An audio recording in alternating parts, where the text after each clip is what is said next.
নমস্কার প্রিয় বিয়ার, আপনারা দেখছেন খবর তরঙ্গ। 2026 সালের মধ্যেই ভারত থেকে চিরতরে নির্মূল করা হবে মাওবাদ, সদম্ভে ঘোষণা করলেন স্বরাষ্ট্রমন্ত্রী অমিত শাহ।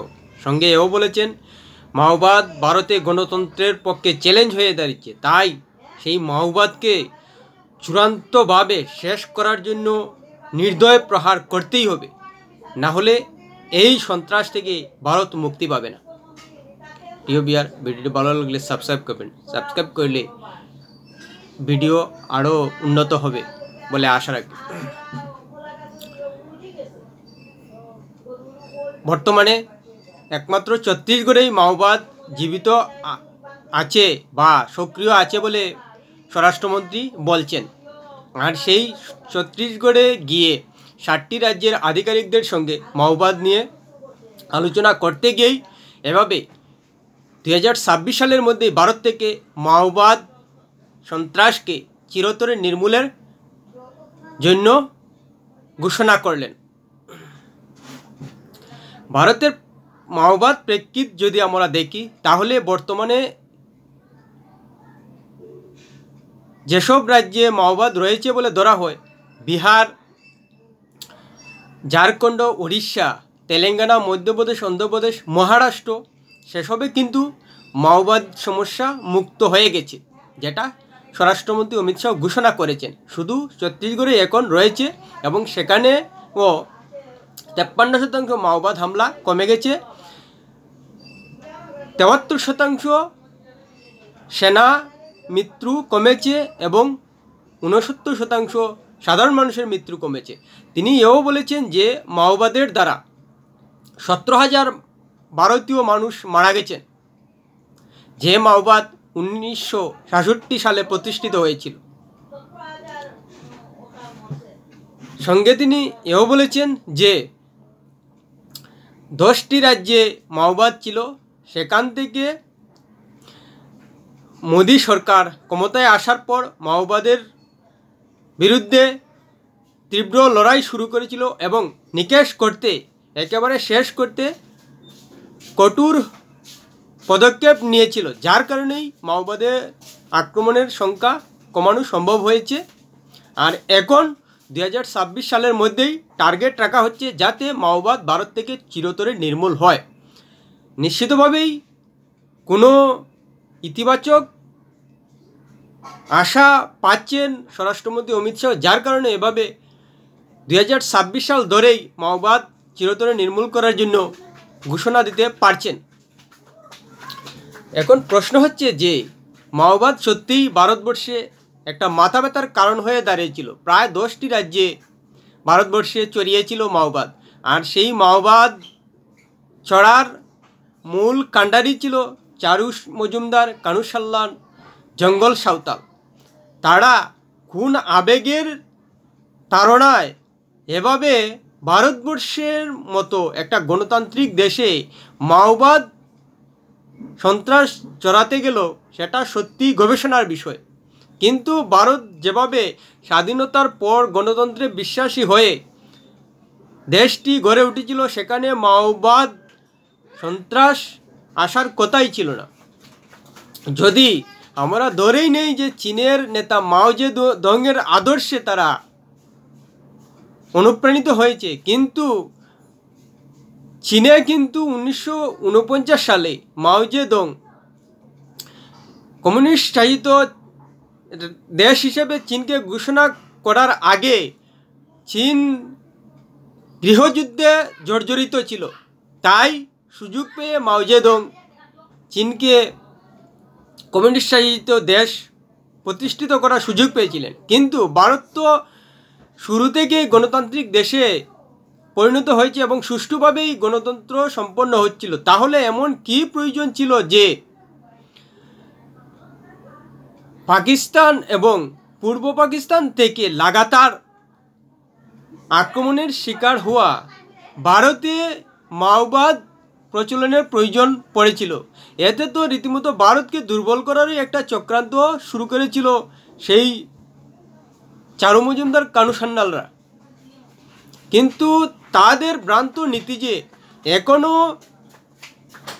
যায়নি, ছত্তিশগড়ে তাদের অবস্থান, তাদের সক্রিয়তাই পরিষ্কার বোঝা যাচ্ছে। কিন্তু কেন্দ্রীয় সরকার যেহেতু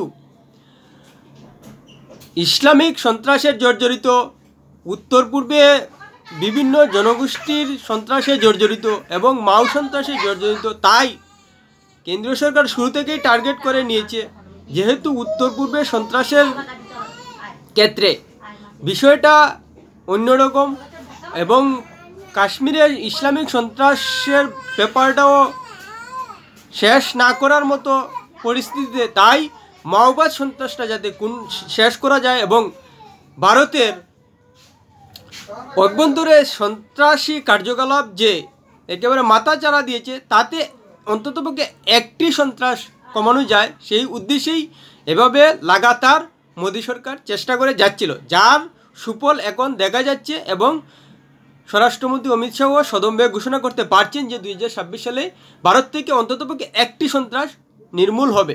তারপর দেখা যাবে উত্তর পূর্বে সন্ত্রাসগুলো কমানো যায় কিনা, নির্মূল করা যায় কিনা। যদিও ইসলামিক সন্ত্রাস নিয়ে কাশ্মীরে মাথা ব্যথা ভারতের থাকবে, যেখানে আফগানিস্তানে আমেরিকা পর্যন্ত পারেনি সন্ত্রাসকে দমাতে, তালিবানের সন্ত্রাসকে, সেখানে ভারত আমেরিকার থেকে শক্তির দিক দিয়ে, সামরিক দিক দিয়ে হোক, আর্থিক দিক দিয়ে হোক, দুর্বল হয়ে কোনো অবস্থায় একটা ছায়াযুদ্ধে লিপ্ত থাকা সন্ত্রাসের বিরুদ্ধে পেরে ওঠা সহজ নয়। কিন্তু একটাই আশার কথা যে মাওবাদ নির্মূল হচ্ছে। আপনি যে কোনো রাজনৈতিক আদর্শের ব্যক্তি হতে পারেন গণতন্ত্রে, সেটা স্বাভাবিক। আপনি যে কোনো রাজনৈতিক মতবাদে বিশ্বাস করতে পারেন, কিন্তু কোনো অবস্থায় রাজনৈতিক মতবাদে বিশ্বাস করে অস্ত্র হাতে নিয়ে দেশের সেনা এবং সরকারি আধিকারিককে হত্যার অধিকার পেতে পারেন না। যারা সরকারি আধিকারিক এবং সেনা, তারা কিন্তু দেশেরই মানুষ, তাই দেশের মানুষ হয়ে দেশের মানুষকে হত্যা করা কোনো অবস্থায় সমর্থনযোগ্য হতে পারে না। একমাত্র মস্তিষ্ক বিকৃত মানুষ হলেই এভাবে নিজের দেশের মানুষকে সরকারি আধিকারিক, সরকারি সেনা মনে করে হত্যা করা কোনো অবস্থায় সুস্থতার লক্ষণ হতে পারে না। সেই সেনাই হোক আর সরকারি আধিকারিক হোক, তারা কিন্তু ভারতের নাগরিক, তাই নিশ্চিতভাবে ভারতের মানুষকে মারা কোনো অবস্থায় সুস্থ মস্তিষ্কের কাজ হতে পারে না, যেটা এখনও বর্তমানে বজায় রয়েছে। এমনকি প্রধানমন্ত্রী সময়ে সময়ে আরবান নকশালিস্ট বলে তাদেরকে তুপ দেখেন, যারা অস্ত্র না ধরলেও রীতিমতো ভারতের ক্ষেত্রে হুমকি হয়ে দাঁড়িয়েছে সেই সব আরবান নকশালিস্টরা, যার কারণেই কেন্দ্রীয় সরকার রীতিমতো চিন্তিত। অন্যদিকে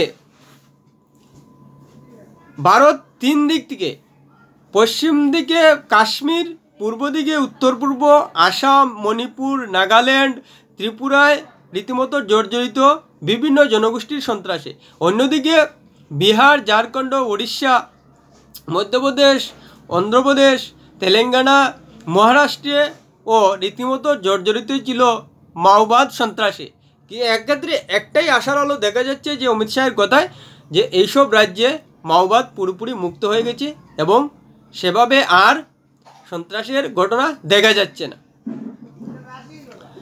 আসলেই মাওবাদ যদি সত্যিকার অর্থেই দেশের মানুষের কথা চিন্তা করতো, গরিব মানুষের কথা চিন্তা করতো, যা তাদের আইডিওলজি মার্কসিস্ট এবং লেনিনিস্ট মতবাদে তারা বিশ্বাস করে, তাহলে তারা কোনো অবস্থায় দেশের মানুষকে এভাবে হত্যা করতো না। তারা নিজেদের মস্তিষ্ক বিকৃতির কারণেই এভাবে গরিবদের দোহাই দিয়ে সরকারের বিরুদ্ধে যুদ্ধে লিপ্ত হয়েছে। যেখানে ভারত ইসলামিক সন্ত্রাসে রীতিমতো জর্জরিত, সেই কাশ্মীরের সন্ত্রাসী ভালো করে সামাল দিতে পারছে না ভারত। অন্যদিকে পাকিস্তান থেকে প্রতিনিয়ত সীমান্তের ওপর থেকে গোলাগুলি করে ভারতকে জর্জরিত করে রেখেছে। সেই জায়গায় দাঁড়িয়ে একমাত্র মস্তিষ্ক বিকৃতি না হলে কোনো অবস্থায় ভারত সরকারকে বাইরের শত্রুর আক্রমণের সঙ্গে সঙ্গে ভিতর থেকেও আক্রমণ করে ভারত সরকারকে অস্থিরতায় ফেলে দিত না এবং ভারত সরকারকে সন্ত্রাসে জর্জরিত করতো না। নিশ্চিতভাবেই সেই সব মাওবাদী মতবাদীরা মস্তিষ্ক বিকৃতি, যার কারণে 2-3টি জায়গা থেকে এভাবে সন্ত্রাসে জর্জরিত থাকার পরও মাওবাদ নিজস্ব মতবাদ প্রতিষ্ঠিত করতে সন্ত্রাসী রাস্তায় গিয়ে ভারত সরকারকে রীতিমতো জর্জরিত করে রেখেছিল। আর এজন্য নিজের দেশের মানুষকেই খুন হত্যা করছিল। একটাই আশার কথা যে তাদের মস্তিষ্ক বিকৃত মানসিকতাকে ভারত সরকার, বিশেষ করে মোদী সরকার অস্ত্রের মাধ্যমে জবাব দিয়েছে এবং চিরতরে নির্মূল করার দিকে ধীরে ধীরে এগিয়ে যাচ্ছে। এবং আশা করা যায় যে হারে দিন দিন কমে যাচ্ছে, স্বরাষ্ট্রমন্ত্রীর কথা বাস্তবে রূপ নেবে এবং ভারত অন্ততপক্ষে মাওবাদের মতো একটা জঘন্য সন্ত্রাসী কার্যকলাপ থেকে মুক্তি পাবে। এবং এরপর উত্তর পূর্বে যে বিভিন্ন জনগোষ্ঠীর মধ্যে সন্ত্রাসী কার্যকলাপ রয়েছে সেটাতে বেশি করে নজর দিতে পারবে। যেহেতু মাওবাদ সমস্যা দূর হয়ে যাবে, তাই সেখানে যেহেতু আর ভারত সরকারের কোনো ধরনের নিরাপত্তার ক্ষেত্রে অগ্রাধিকার দিতে হবে না, তাই সেই সব ক্ষেত্রে উত্তর পূর্বের সন্ত্রাসী জনগোষ্ঠী সংগঠন যে রয়েছে সেগুলোতে জোর দিয়ে সেগুলো নির্মূল করতে সক্ষম হবে। তারপর থাকবে শুধু কাশ্মীর। তখন কিন্তু ভারত আরও বেশি করে কাশ্মীরের উপর জোর দিতে পারবে এবং সেখানে কী করে আরও নতুনত্ব এনে ইসলামিক সন্ত্রাসের বিরুদ্ধে লড়াই করা যায় তাতে আরও বেশি করে জোর পাবে ধরে নেওয়া যায়। আশা করা যায় সেই মস্তিষ্ক বিকৃতি সন্ত্রাসীদের হাত থেকে ভারত চিরতরে রেহাই পাবে, যেভাবে স্বরাষ্ট্রমন্ত্রী আশ্বাস দিয়েছেন। ভিডিওটি ভালো লাগলে লাইক শেয়ার কমেন্ট করুন।